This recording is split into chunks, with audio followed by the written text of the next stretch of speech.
Alrighty, so let's go ahead and get started with our percent abundance video. So before we actually get started in the math, let's just rewind and talk about what isotopes are. We remember that isotopes are different versions of the same element. And if they're the same element, we know that means that they have the same number of protons. What's different, what makes them varying versions, is the fact that they have different mass numbers because they have a variance in neutrons. And we know the mass number is made up of just protons and neutrons. The electrons don't really contribute to the mass because it's so small. But let's just look at an example, carbon. So of all the versions of carbon in the universe, some versions of carbons have a mass of 12, some have a mass of 13, some have a mass of 14. Remember, in this particular notation, the dash and the number, that number is reflected with the mass number. But because we see the carbon symbol, we know that that means that these all have 6 protons. But if this is a mass of 12, and 6 of those 12 things are the protons, that means the other 6 have to be neutrons. But in this one, if the mass is 13, 13 minus 6, that means this one has 7 neutrons, and this one has 8 neutrons. And so that's what makes these isotopes, various versions of the same element, just different mass numbers because they have a different number of neutrons. But if we look at the table, the atomic mass that we see on the table is an average. That's why we see it reflected as a decimal here.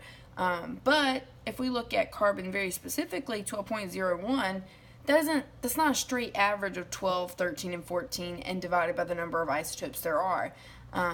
Instead, it's a weighted average, meaning we take into account how much each of them show up. So if we look at this particular average, 12.01, that must mean that carbon-12 is the most abundant. It has the highest percentage. Okay, so it's going to more heavily impact that overall average that we see rather than these other versions. But clearly there's some of these here, or else this would be a straight 12, but it's not. So we can calculate this percent abundance, and we can calculate the average using this formula. So the average atomic mass, so that would be equivalent to what was on the table, is equal to the mass of the isotope times the percentage plus the mass of a different isotope times how often that one shows up, etc., etc. And you would keep going based on how many isotopes there were. And remember, all the percentages added together, the percentage of if each individual isotope should equal 100% if we have all of something. So let's just look at a couple of examples. And again, I've already set them up just so you can see the math. I just want to walk through to make sure you feel good about setting it up. But physically doing the math on camera sometimes it takes a really long time, and this is just pretty much plug and chug. And I just want to be able to recognize when to use which type of setup. So here it says an element has 4 isotopes with percent abundances and masses shown below. Calculate the atomic weight and identify the element. So if we look at what information has been provided to us, they have given us each of the 4 percentages or percent abundances of the 4 isotopes. And they've also given us more specifically the mass of each. It's asking us to calculate this part of the formula. It's given us this half. It wants us to calculate this. That's why we have x here. So this one is easy because we just plug it in, solve for x, and then compare that x to what we see on the table. Okay, it's also a good way to double check your work. Is always looking back to see if it reflects the same thing that you see on the periodic table.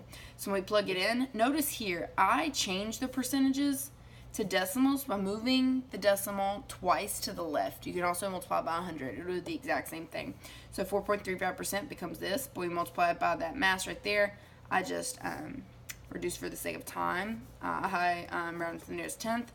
But you do that for each of the masses, multiply by how often they show up, and then you find this here. Again, this answer makes sense because if this particular version, the 51.9405 version, is showing up almost 84% of the time, my average should be closest to that number, and it is. If I were to look at this on the periodic table,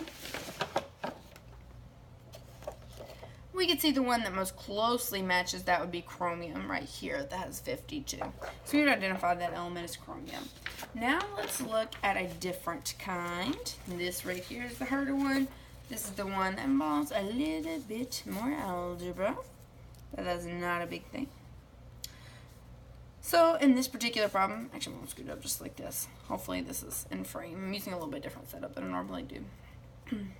Okay, but this one says gallium has 2 stable isotopes, and it's provided, more specifically, their masses, with gallium-69 having a mass of 68.9256 AMU, and gallium-71 having a mass of 70.9247. And it says determine the percent abundance of each isotope. So this one, it's asking for something different. Before, it gave us the mass and the percentages. We just had to calculate the average. Here, it's given us the masses of the individual isotopes. We can find the average atomic mass on the table. It wants to know percentages. Okay, so I think the easiest way to set it up is to set it up as a table and fill in the information they've provided. Okay, so based on what we see from the table, if we look at gallium's right here. Gallium, hopefully this is focused, gallium has an average atomic mass of 69.72. So that is where this number is coming from, and that's just filling it in right there. And it's equal to, so each of the masses of those versions is provided in the problem. Let's talk about these algebraic expressions here. So don't worry about the answers just yet. Like I said, I kind of zoomed through all the math. Worry about these algebraic expressions here, okay? If I know that the 2 percentages have to equal 100%, okay? And as decimals, 100% would be 1, right? So think about like a dollar. If you have a dollar, 1.00, that's saying 100%, or 100 pennies, okay? So if we know that, if we solve for this one as x, this has to be what's left over from 1 minus x. Okay, so an example would be if this were 0.30, 1 minus 0.30 would be 0.70. Okay, and those two things would equal 100%. Okay, so if we set it up in this particular problem, so we have the average atomic mass is the one from the table equals mass of the first isotope times how often it shows up, which again would be just the x, plus mass of the second isotope times the 1 minus x. Again, this is because these two right here have to equal 100%.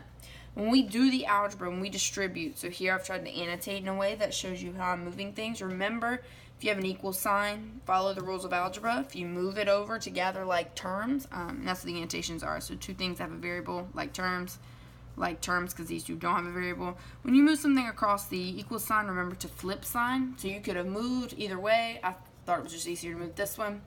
When we isolate x down here at the bottom by dividing both sides by whatever is being multiplied by x, we get this figure here. Now remember this, because we used 1 instead of 100 here, we have to move this to change it to a percentage by moving the decimal twice to the right or multiplying by 100. It'll do the same thing. So if x is equal to 60%, 1 minus this 0.60 would equal 0.40, which is equivalent to 40%. Let's think about if this answer makes sense. If our average is 69.72, that means that this one should be more abundant because that one is closer to the average. And it is. Let me know if you have questions.